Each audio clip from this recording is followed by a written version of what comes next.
अस्सलाम वालेकुम, welcome to my YouTube channel learning with जी। सो आज के इस लेक्चर में मैं वर्चुअल यूनिवर्सिटी का कोर्स MCM 101 का चैप्टर 13 to 18 तक कंप्लीट करवाने वाली हूँ। सो अपडेटेड रहने के लिए लाइक करें, सब्सक्राइब करें। So let's start. अब बेसिकली चैप्टर नंबर 13 का टाइटल है mess media and historical perspective. है बेसिकली इसमें मैस मीडिया का जो हिस्टोरिकल पर्सपेक्टिव शो किया गया और उसके एवोल्यूशन के बारे में बताया गया, उसकी जर्नी के बारे में और उसके कुछ पॉइंट्स को हाईलाइट किया गया ट्रांसफॉर्मेशन के और कम्युनिकेशन की सेंचुरीज़ में। अब बेसिकली पुराने टाइम्स में होता क्या था कि जो मैनकाइंड थे उनके लिए मतलब थर्स्ट ऑफ नॉलेज थे, मतलब कि उनके पास नॉलेज नहीं थी, उनको नॉलेज गेन करने की काफ़ी हद तक वो क्यूरियोसिटी थी। उसके अलावा एक्सचेंज ऑफ आइडियाज़ के लिए सिग्निफिकेंट चैलेंजेस उन्हें फेस करने पड़ रहे थे। उनके मैस मीडिया उस टाइम पे नहीं था, तो उनके पास इंफॉर्मेशन को एक्सचेंज करने का, आइडियाज़ को एक्सचेंज करने का कोई सिग्निफिकेंट तरीका नहीं था। फर्दर फिर ये हुआ कि कम्युनिकेशन जो थी वो आना स्टार्ट हो गई डिफरेंट टर्शरीज़ में। उसके अलावा 6th सेंचुरी को अगर हम देखें तो प्राइमरीली फैसिलिटेट किया ट्रैवलर्स ने और एक्सपेंडिचर्स। उसके अलावा जो है ये जो मेथड है इसमें हुआ क्या कि ये लिमिटेड नहीं रहा, मतलब कि इसकी जो डिफ़िकल्टीज़ थी वो भी बढ़ती रही, डेंजरस ऑफ ट्रैवलिंग भी बढ़ती रही। उसके अलावा लेक ऑफ जियोग्राफिकल नॉलेज था, मतलब मैस मीडिया ना होने की वजह से एब्सेंस ऑफ रिकॉर्डेड हिस्ट्री था, मतलब कि हमारे पास हिस्ट्री का इतना रिकॉर्ड नहीं है। अगर मैस मीडिया होता तो ज़्यादा रिकॉर्ड होता। अब बेसिकली हुआ ये कि मतलब मैस मीडिया के एब्सेंस की वजह से सारी डिफ़िकल्टीज जो थी वो फेस करनी पड़ी थी। अब फर्दर जो बात की गई है पेपर की हिस्ट्री की, इसमें इंट्रोडक्शन करवाया गया, मतलब पेपर जब बनना स्टार्ट हुआ उसका क्या सीन था। हमारा जो पेपर बनना स्टार्ट हुआ उसने एक सिग्निफिकेंट डेवलपमेंट थी और उसके अलावा ये शॉर्ट कॉन्सेप्ट था मैस कम्युनिकेशन का। उसके बाद ये अब ले लें कि ये ब्रेक थ्रू था मैस कम्युनिकेशन में। और उसके अलावा एविडेंस जो थे हमारे पास बुक्स के एविडेंस मिलते हैं। फर्दर ये कि जो उसका एग्जैक्ट ओरिजिन है फर्स्ट बुक का वो अभी भी अनक्लियर है, मतलब आप कह सकते हैं कि 17th सेंचुरी में शायद लोगों ने बुक्स की अंडरस्टैंडिंग स्टार्ट कर दी थी और जो अर्ली बुक्स थी उनका स्कोप लिमिटेड था, उसका फाइनल लिमिटेड था। फर्दर ये कि ये अलाउ करती थी मैसेजेस को रीच करने में बॉर्डर ऑडियंस में regardless of their caste, colour और रीजन और सोशल स्टेटस। अब फर्दर यहाँ पे डिस्कस ये किया गया, इसकी कुछ पॉइंट्स हैं। फर्स्टली जो थी हिस्ट्री ऑफ बुक्स को देख लें तो 17 to 13 सेंचुरी में उन्होंने कहा गया, जिसमें कि एरा का प्रोडक्शन ऑफ रिलीजियस मतलब मैन्यूस्क्रिप्ट के तौर पे देखा जाता है। और यहाँ पे जो बुक्स थी प्राइमरीली वो हैंड क्राफ्ट थी, मतलब कि वो हाथों से लिखी जाती थी और ज़्यादातर ये बुक्स होती थी ये वर्शिप के बारे में होती थी। सेकेंडली है 13 to 15 सेंचुरी, तो इसमें जो बुक्स थी वो रिलीजियस टेक्स्ट से सेकुलर टेक्स्ट की तरफ आना शुरू हो गई थी। और इनका एम ये था कि वो एक्सप्लेन करें या एक्सप्लोर करें ऑब्जर्वेबल वर्ड को, उसके अलावा वो इन्फ्लुएंस करें मतलब राइज ऑफ यूरोप यूनिवर्सिटीज़ को और रिटर्न ऑफ जो बेस्टिनियम्स टेक्स्ट था उसके बारे में बात की है। और नेक्स्टली इन्होंने बात की है 15 to 16 सेंचुरी के बारे में। सो इसमें इन्होंने कहा कि इन्वेंशन हुई प्रिंटिंग प्रेस की, जिसने ब्रॉटअप किया फर्स्ट प्रिंटेड बुक्स को। उसमें रिलीजियस टेक्स्ट भी था, प्रेयर बुक्स भी थी और उसके अलावा रिलीजियस कैलेंडर्स वगैरह भी थे।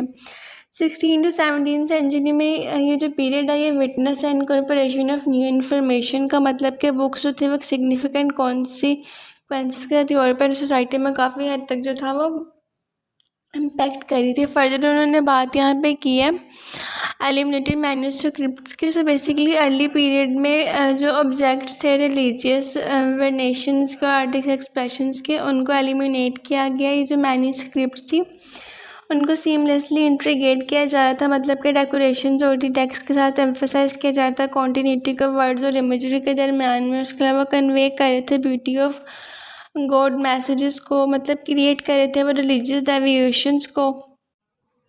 फर्दर ये बात करें कि जो बुक्स थी उनको मतलब कि मॉन्सिटीज में लॉक किया जा रहा था और ये सारी चीज़ें। उसके बाद इसकी ट्रांजेक्शन देख लें मैन्यूस्क्रिप्ट की, तो मैन्यूस्क्रिप्ट बेसिकली ट्रांजिस्ट हुआ प्रिंट डोमिनेटेड के साथ, मतलब जो सोसाइटी में प्रिंटिंग मशीन आई थी उसके साथ डोमिनेंस शुरू हो गई थी इसकी।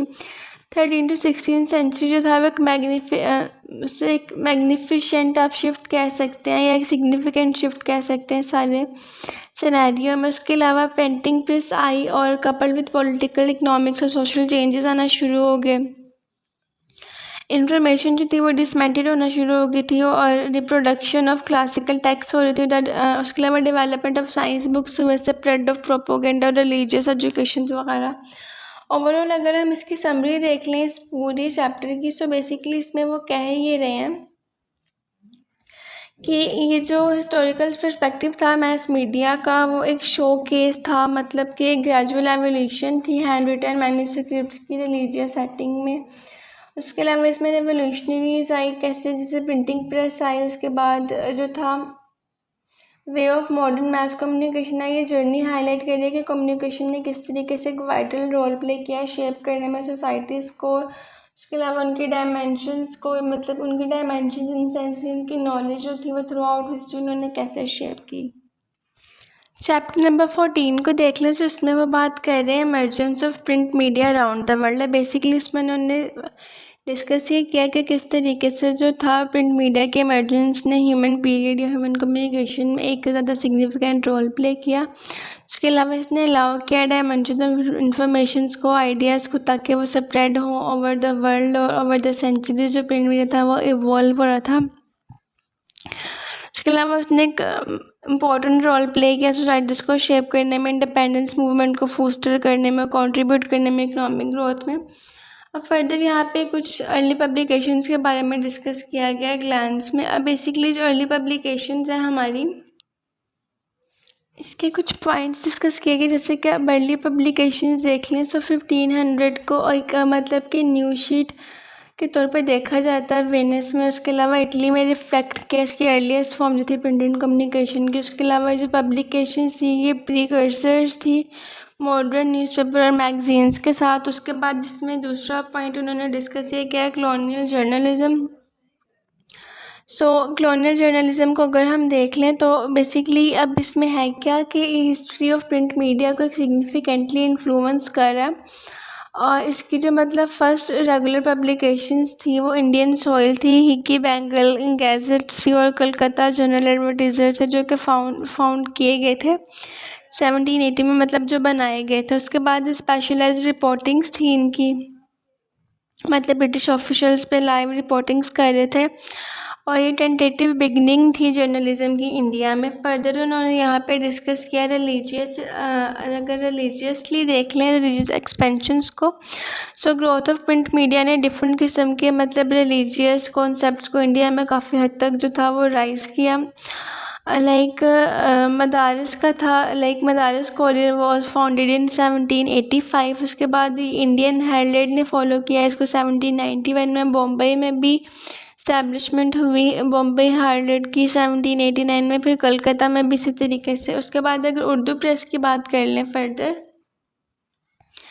उर्दू प्रेस में बेसिकली उन्होंने डिस्कस ये किया है कि जो उर्दू प्रेस था उसने कैसे सिग्निफिकेंट रोल प्ले किया इंडिया में प्रिंट मीडिया के लैंडस्केप में।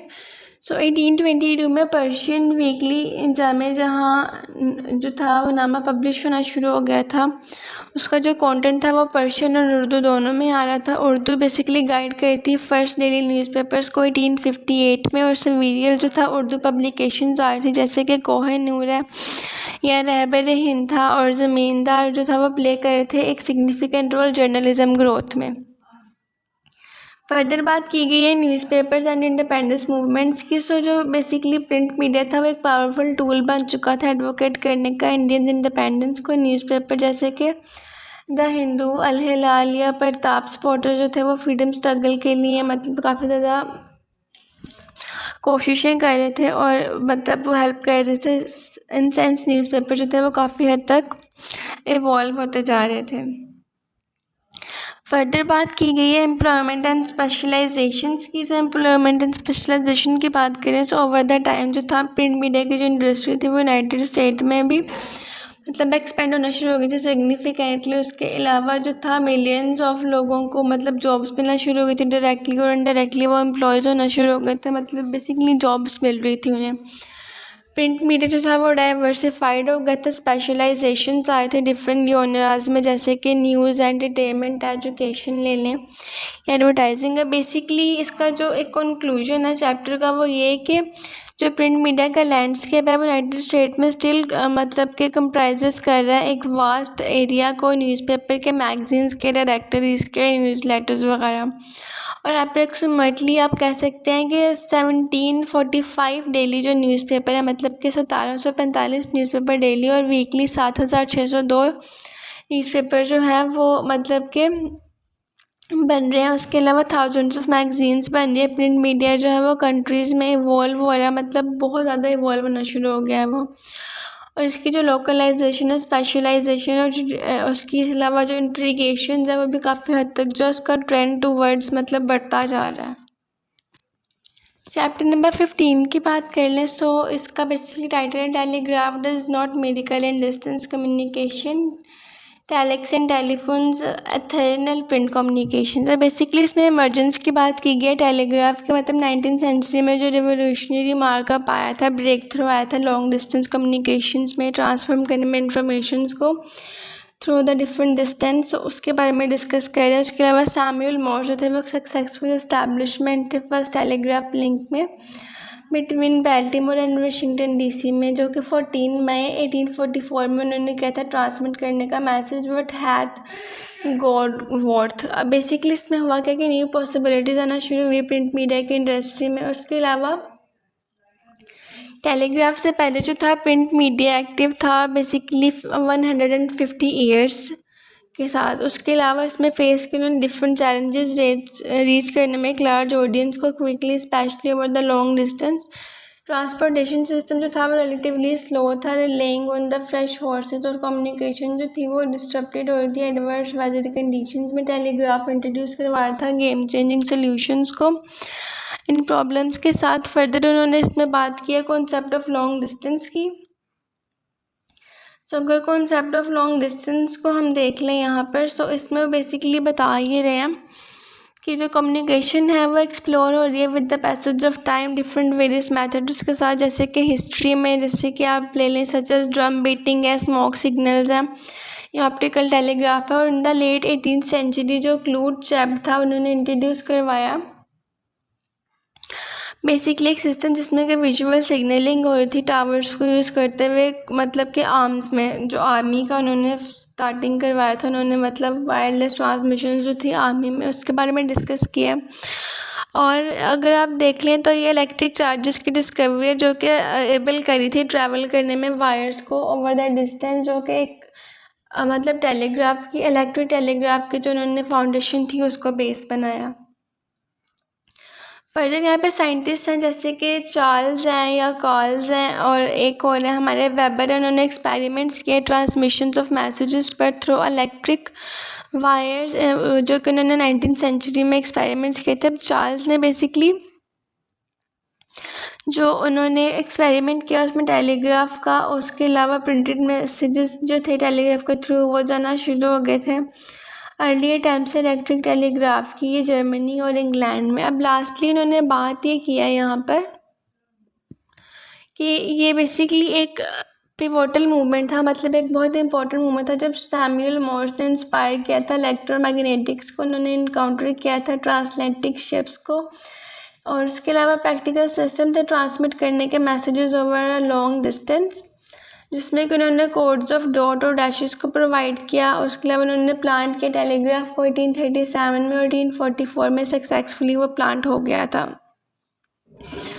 अब फर्दर इसमें हिस्टोरिकल मैसेजेस आना शुरू हुए थे। फर्दरली ये बताया कि जो टेलीग्राफ था ये क्विकली स्प्रेड हो रहा था ओवर द यूनाइटेड स्टेट और यूरोप। उसके अलावा रेवोल्यूशनलाइज कर रहा था ये लॉन्ग डिस्टेंस कम्युनिकेशंस को। एप्लीकेशंस थी वेरियस एक्सपेक्ट की, जैसे कि रेल रोड्स हैं, न्यूज़ एजेंसीज, एसोसिएटेड प्रेसेस हैं, इंडस्ट्रीज और ट्रांसमिटिंग इंफॉर्मेशन है, स्टॉक्स के बारे में, कमोडिटीज़ हैं। और फर्दर ये कह रहे हैं कि during the civil war it play a crucial role in the troop development and intelligence. अब टेलीग्राफ की जो सक्सेस थी उसको फॉलो कर सकते हैं हम एक टेलीफोन के साथ, मतलब कि इंट्रोड्यूस करवाए थे point two point voice communications को अलेक्जेंडर ग्राहम बेल की अगर बात कर लें तो उन्होंने इन्वेंशन दी थी टेलीफोन की 1876 में, जो कि एक अनदर माइलस्टोन हम कम्युनिकेशन हिस्ट्री में मार्क कर सकते हैं। उसके अलावा उन्होंने ट्रांसफॉर्म किया था वे ऑफ रिपोर्टर्स, मतलब कि प्रिंट मीडिया गैदर करते इन्फॉर्मेशन, इंटरेक्ट करते पावर्स के साथ। अब लास्टली उन्होंने यहाँ पे जो डिस्कस किया है वो है टेलीग्राफ सक्सेस के बारे में। अब टेलीग्राफ सक्सेस में बेसिकली हुआ क्या कि जो टेलीफोन्स थे उनको फॉलो करना शुरू किया गया, मतलब कि टेलीफोन जो था उनके फॉलोअर्स काफ़ी हद तक बढ़ चुके थे, और उसके अलावा ये इंगेज कर रहे थे रिपोर्टर्स को स्पोकन कन्वर्सेशन में, जैसे कि इंफॉर्मेशन गैदर करने में। और उसके अलावा ये एक ड्रीम था जो कि कम ट्रू हो गया था प्रिंट मीडिया का। और फर्दर ये जो था डेवलपमेंट थी टेलिक सिस्टम की वो 20th सेंचुरी में हुई, जिसमें इन्हांस किया कम्युनिकेशन एफिशिएंसीज को। टेलिक सिस्टम ने इंट्रोड्यूस करवाया ऑटोमेशन टू मैसेज रूटिंग। उसके अलावा मेक किया, मतलब ईजियर था उनके लिए कनेक्ट टेलीटाइप्स करना, ट्रांसमिट करना शुरू किया उन्होंने इन्फॉर्मेशन को ग्लोबली। टेलिक जो था वो पर्टिकुलरली वैल्यूएबल था इंटरनेशनल कम्युनिकेशंस में, बिजनेस एक्सचेंज में।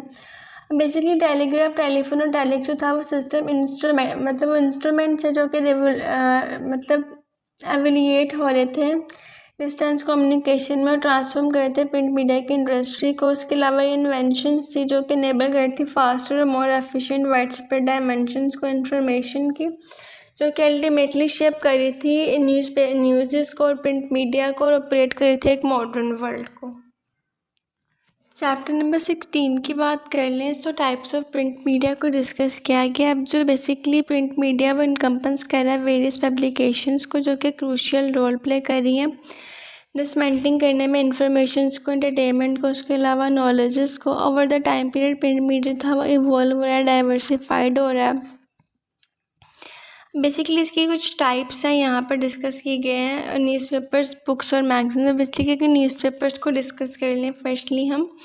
सो न्यूज़पेपर्स जो उनकी हिस्ट्री कुछ ऐसे है कि जो न्यूज़पेपर थे वो एक ओल्डेस्ट फॉर्म है प्रिंट मीडिया के, जो कि रीजन है डेट करने में, मतलब back to the 17th century. उसके अलावा ये क्लेम करे थे अर्ली पब्लिकेशंस को other parts of the world में। इसका जो फर्स्ट रिकॉग्नाइज न्यूज़पेपर है वो एट्रीब्यूट कर रहा है रिलेशंस को, पब्लिशिंग फ्रांस में जो पब्लिश्ड हुए थे। फर्दर इसका कंटेंट अगर हम देख लें सो इसका कंटेंट कुछ इस तरीके से कि न्यूज़पेपर जो था वो प्राइमरीली फोकस कर रहा है जो हमारे बिजनेसेस हैं। उसके अलावा बेसिकली वो प्राइमरी फोकस ये कर रहा है कि जो करंट न्यूज़ है रीडर्स के लिए उनको फोकस कर रहा है। उसके अलावा कवर कर रहा है एक वाइड रेंज ऑफ टॉपिक्स को, जिसमें का पॉलिटिक्स इंक्लूड है, क्राइम इंक्लूड है, business, culture, sports and opinions वगैरह जो थे वो इंक्लूड हैं, कॉलम्स या फिर जो पॉलिटिकल कार्टून्स वगैरह।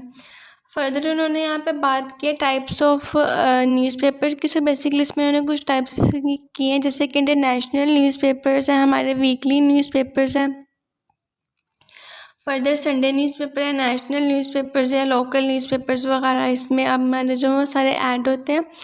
अब फर्दरली उन्होंने बात की इसकी सर्कुलेशन की। जो न्यूज़पेपर की जो सर्कुलेशन है वो सिग्निफिकेंटली एक रोल प्ले कर रही है सब पब्लिकेशंस के साथ मैस की सर्कुलेशन में, जिसमें वो अचीव कर रहे हैं मतलब millions of readers daily. For example यहाँ पे उन्होंने एग्जांपल दी हुई है कि ओवर द 14 मिलियन कॉपीज़ जो है वो सर्कुलेट कर रही हैं जापान में। नेक्स्टली इन्होंने यहाँ पे डिस्कस किया है मैगजीन्स के बारे में। सो बेसिकली जो मैगजीन्स हैं, अब आप उन्हें ले लें कि मैगजीन जो एक पीरियोडिकल पब्लिकेशन है जो कंटेन करती है वैरायटी ऑफ आर्टिकल्स को, जो कि फाइनेंस के बारे में होते हैं, एडवर्टाइजिंग के बारे में या परचेज के बारे में होते हैं। अब जो इसकी हिस्ट्री है मैगजीन्स की वो कुछ इन सेंस लाइक ऐसे जैसे मैगजीन्स जो है वो सेंचुरीज़ में एग्जिस्टेंस कर रही है। उसके अलावा ये जो है एक प्रोमिनेंट और एक्सेसिबल एविडेंट है प्रिंट टेक्नोलॉजी का। उसके अलावा पीरियोडिकल पब्लिकेशंस हो रही हैं जो कि वीकली, मंथली या क्वार्टरली जो है वो बढ़ती जा रही है मज़ीद। और उसके अलावा जो है वो कंटेंट की बात कर लें, इसके जो कंटेंट जो है वो कैटर कर रहा है डाइवर्स इंटरेस्ट्स को। अब इंटरेस्ट इन सेंस आप कह लें इसका लाइक कि वो कन्वर्ट कर रहा है आर्ट को, बिज़नेस को कवर कर रहा है। बेसिकली आर्ट को, बिज़नेस को, म्यूज़िक को, कंप्यूटर टेक्नोलॉजीज़ को, हेल्थ को, हिस्ट्री या ह्यूमर, फैशंस एंड जिसके अलावा और भी जो फील्ड्स हैं। कुछ इसकी टाइप्स को डिस्कस किया गया, consumer magazines, business magazines, entertainment, health, fitness, lifestyle वगैरह। और उसके अगर प्रेजेंटेशंस को देख लें तो मैगज़ीन जो उनका फोकस बेसिकली होता है कि उनका लेआउट कैसा, उनका डिज़ाइन कैसा, फ़ोटोग्राफ्स कैसे, इलस्ट्रेशंस कैसी हैं, विजुअल एलिमेंट्स कैसे हैं। स्टोरी टेलिंग जो है वो एक क्रूशियल रोल प्ले करते हैं एंगेज करने में रीडर्स को। नेक्स्टली यहाँ पे उन्होंने इसकी कुछ टाइप्स को डिटेल्स में डिस्कस किया। फर्दर उन्होंने बात किया बुक्स की, इसका जो थर्ड बेसिक टाइप है। सो मीडिया की जो थर्ड बेसिक टाइप है उसमें बुक्स है। बुक्स बेसिकली है क्या? बुक्स बेसिकली इंस्ट्रूमेंट है रीड करने का किसी भी चीज़ को, और उसके अलावा टेक्नोलॉजी की एक और एविडेंट है। बेसिकली जो इसकी हिस्ट्री है बुक्स की वो एक लॉन्ग हिस्ट्री है, और ये जो डेटेड बैक करती है इन्वेंशन के, मतलब कि जब राइटिंग सिस्टम जो था वो एशियन सिविलाइजेशन में था, इसकी हिस्ट्री वहाँ से स्टिक है। उसके अलावा मैथ प्रोडक्शन ऑफ बुक्स जो थी वो पॉसिबल हुई 15th सेंचुरी में with the invention of printing press. Content की बात कर लें इसके, तो बुक जो है वो इनकम्पस करती है बेसिकली हमारी vast variety of literary works को, नॉवेल्स कह लें, नॉन फिक्शन वर्क कह लें, टेक्स्ट बुक्स कह लें, रेफरेंस मटीरियल्स हैं, रिलीजियस टेक्स्ट हैं। उसके अलावा in depth explorations and scientific subjects की जो कि इंड्यूर कर रही है, सोर्स ऑफ नॉलेज और एंटरटेनमेंट को। फॉर्मेट की बात कर लें सो बुक्स जो है वो हार्ड कवर भी होती हैं, पेपर बैक भी होती हैं, ई बुक्स भी हैं, ऑडियो बुक्स भी हैं, जो कि प्रोवाइड करें रीडर्स को वेरियस जो है ओपिनियंस और इफेक्ट्स वगैरह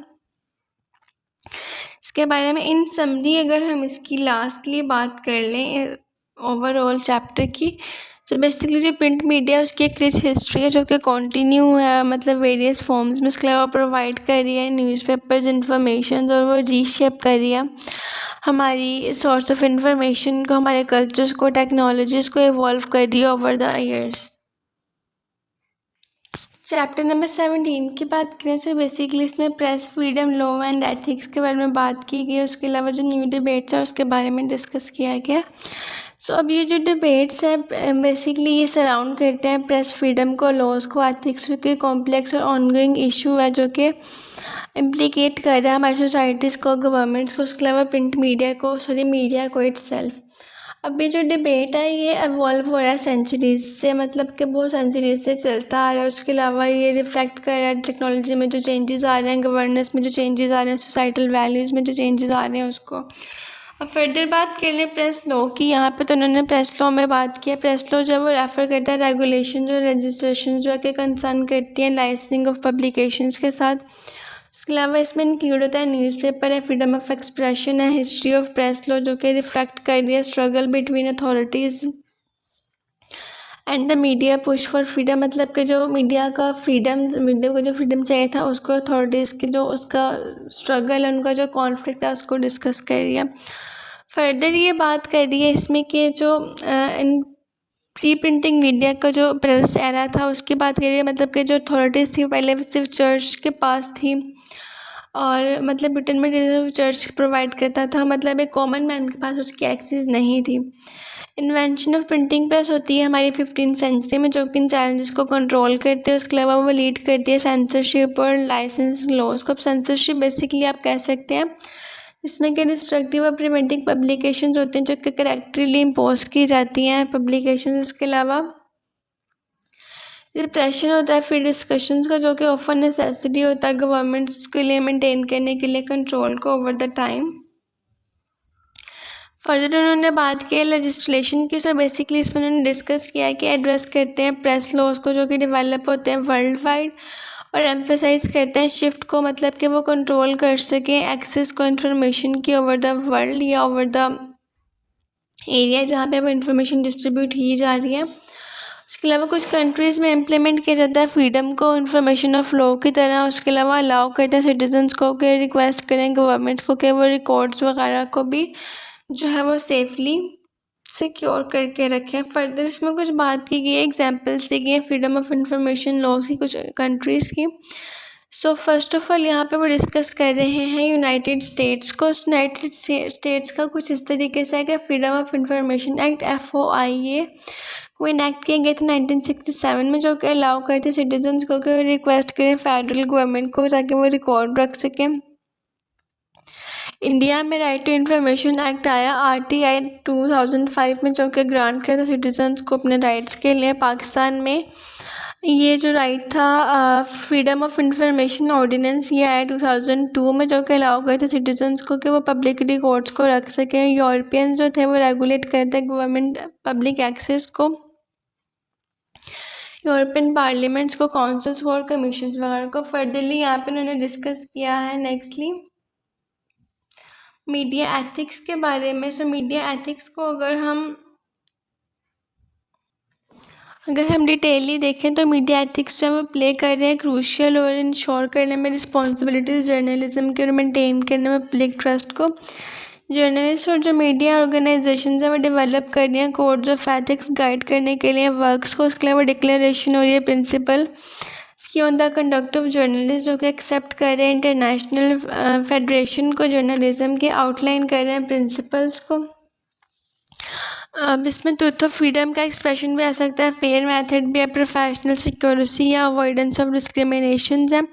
मीडिया एथिक एड्रेस कर रहे हैं इश्यूज जैसे कि honesty, accuracy, objectivity, fairness, privacy, confidentiality और इसके अलावा प्रोफेशनल कंडक्ट और सेल्फ रेगुलेशन की बात की गई है। फर्दर इसमें जो सेल्फ रेगुलेशन को अगर हम देख लें तो सेल्फ रेगुलेशन में वो डिस्कस ये कर रहे हैं इसमें कि बेसिकली वो अधीर कर रहे हैं स्टैंडर्ड्स को, उसके अलावा मैनिपुलेट करें क्रेडिबिलिटी को, integrity of mass media. Further इसमें बात हुई है चैलेंजेस एंड ऑनगोइंग डिबेट्स के, मतलब कि जो डिबेट्स हैं वो ओवर द प्रेस फ्रीडम आ रही है, मतलब कि प्रेस फ्रीडम आ चुका है, लॉ आ चुका है, एथिक्स आ चुके हैं जो कि सेटल्ड हो गए। उसके अलावा कंटिन्यू इवॉल्व हो रहे हैं, टेक्नोलॉजीज़ की एडवांसमेंट आ रही है, चेंजिंग आ रही है मीडिया के लैंडस्केप्स में। उसके अलावा इवॉल्व हो रहा है सोशल नॉर्म्स, बैलेंस करना है प्रेस फ्रीडम को, रिस्पॉन्सिबल जर्नलिज्म जो कि एक रिमेन चैलेंज है बट फिर भी वो उसे बैलेंस करने के ट्राई कर रहे हैं। डिजिटल मीडिया की एक एज स्टार्ट हो चुकी है जो कि रैपिडली जो है वो इंक्रीज हो रही है, स्प्रेड हो रही है ओवर द एरियाज। जर्नलिस्ट और जो मीडियाज़ हैं वो ऑर्गेनाइजेशंस में फेस कर रहे हैं एथिकल डिलेमास को, इसमें कि 24/7 न्यूज़ साइकिल है, सच एज वेरीफाइंग इंफॉर्मेशन है, प्रोटेक्टिंग सोर्सेज है, अवॉइडिंग सेंसेशनलिज्म है, स्ट्राइक्स मतलब कि जो स्ट्राइक्स है, राइट बैलेंस आ रहा है, ट्रांसपेरेंसी आ रही है, सेफ गार्डिंग नेशनल सिक्योरिटी आ रही है। चैलेंजेस मतलब गवर्नमेंट और मीडिया के लिए। चैप्टर नंबर 18 की बात कर लें सो इंडस्ट्रियलाइजेशन ऑफ प्रिंट प्रोसेस है। बेसिकली इसमें इंडस्ट्रियलाइजेशन का क्या फैक्टर है उसको डिस्कस किया गया, मतलब कि डायमेंशन इंफॉर्मेशन क्या, वेरिएशन ऑफ मैस कम्युनिकेशन क्या, उसके बारे में बात कर रहे हैं। तो बेसिकली इसको स्टार्ट करें तो इसमें पहली बात की गई उन्होंने ब्लॉक प्रिंटिंग की बात की। ब्लॉक प्रिंटिंग जो था वो अर्लीस्ट फॉर्म थी प्रिंटिंग के, जो कि जिससे हम ब्लॉक प्रिंटिंग कह सकते हैं, जो कि बिलीव था, मतलब कि बिलीव किया जाता है कि वो ऑर्गेनाइज हुई थी चाइना में 1868 AD में।